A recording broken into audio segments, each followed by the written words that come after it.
Hey, so let's do a continuation of yesterday's chat. Chat and drive, and keep an eye on the other phone for incoming orders. So what I was trying to get to was the point in the story where I explain what I came in this life to experience, and that a big part of what I was meant to experience and learn from and be of illustration to others is to have ultimate major faith in God, that everything one needs will be provided for. And my experience of sustenance throughout my lifetime has been like a razor thin wire, where when I'm in faith, I don't have fear that what I need is going to be provided for me. When I lose my faith, I start to have fear. But I've said to myself, I've been crippled at times. I've considered myself to be crippled because my own ability to create sustenance for myself is kind of fractured, and that's reflected in my work history. For instance, my inability to obtain or keep jobs that are pay satisfactorily. When I've worked in the work field, in the workplace, in whatever you call it, the marketplace, even when I work my hardest, even when I'm the best I am at what it is I've been given to do, like in fact right now I'm sitting at Chevron Park. I worked at Chevron Park was the place I worked longest in my lifetime. That company never had enough money. That was my highest paying job ever, and never had enough money.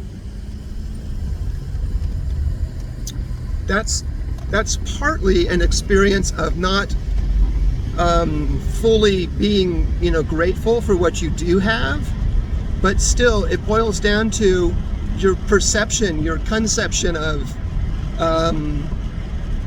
what you need, what you think you need, what you want, and what you do with what you have. So it's a multifaceted experience of perplexed dimensions that it's hard to figure out. It's just been hard to figure out. But okay, so I was going to try and give more examples, and maybe I'll have to pause this and do it when I'm not driving, where I can sit more calmly and think about this. But let me think.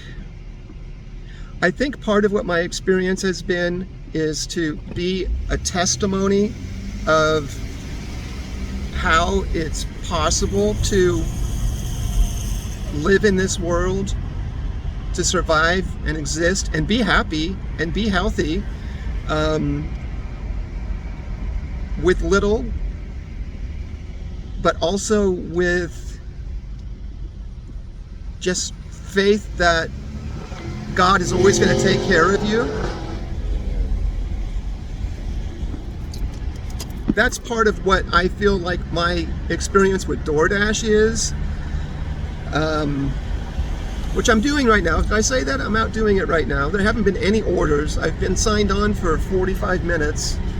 Not a single order. This is a bad day anyway to be door dashing. Saturdays, it used to be a good day, but it's not anymore. Okay, where was I going with that?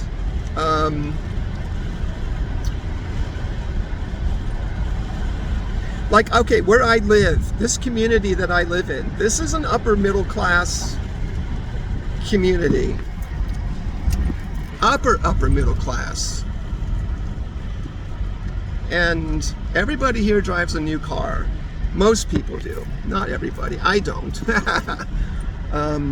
But when you look around, everybody's driving the newest cars, and I gotta think about where I'm going here.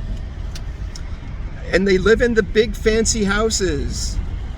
And when I drive around and I look at them all, I go, oh my God, all these rich people. But then I forget, a lot of these people are in debt. A lot of these people don't own their cars. They don't own their homes. They are struggling in the workplace. They've got bigger burdens than I have. Yet, I still see them out spending money, and it's just a weird thing to witness. Okay, so anyway, when I'm out driving around in my DoorDash, giving Reiki to the community mode,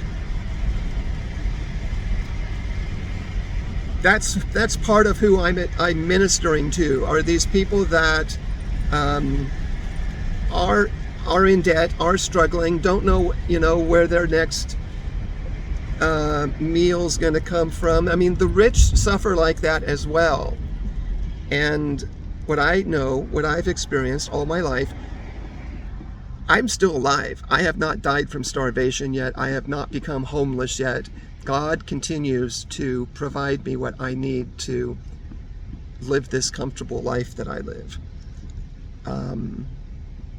Even when there's less than zero money in my bank account, which is not the case right now, so thank you, God, for that abundance. Okay, I think that's kind of what I wanted to say. I'm going to stop this now because I'm pulling up to another place where I might get some orders. Fingers crossed. Okay, cheerio.